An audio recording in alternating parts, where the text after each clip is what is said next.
পিঙ্কু ভট্টাচার্য মহোদয়কে মঞ্চে আসন গ্রহণ করার জন্য অনুরোধ করছি।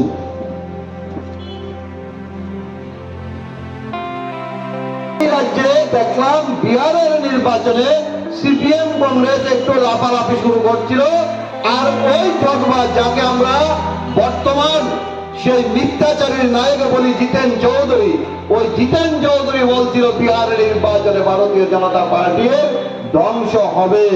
আবার আজকে যখন রেজাল্ট আসলো মানুষকে বিভ্রান্ত করে বলা শুরু করলো যে বিহারের নির্বাচন সঠিক হয়নি।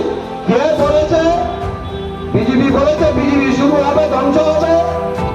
এটা তো আপনারাই বললেন। আমি একান্তই বলতে চাই, ভারতীয় জনতা পার্টি যে উদ্যোগতিতে চলছে তাকে থামানো সম্ভব নয়। এই দেশের লোক লক্ষ লক্ষ কোটি লোক ভারতবর্ষে ভারতীয় জনতা পার্টিকে সমর্থন করে।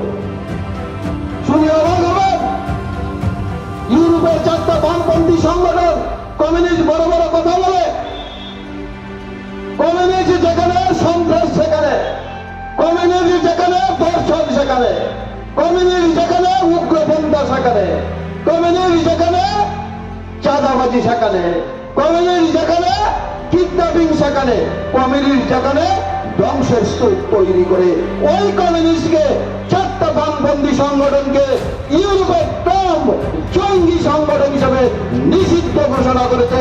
আমরাও চাইছি এই ভারতবর্ষে কমিউনিজম একটা সন্ত্রাসবাদী দল, মানুষকে ধ্বংস করার জন্য তৈরি হয়েছে, দেশকে তৈরি করেছে ধ্বংস করার জন্য। এই দল মানুষের উপকারে আসে না বন্ধু। কারণ আজকে যদি একটা কথা আপনাকে বলার চেষ্টা করে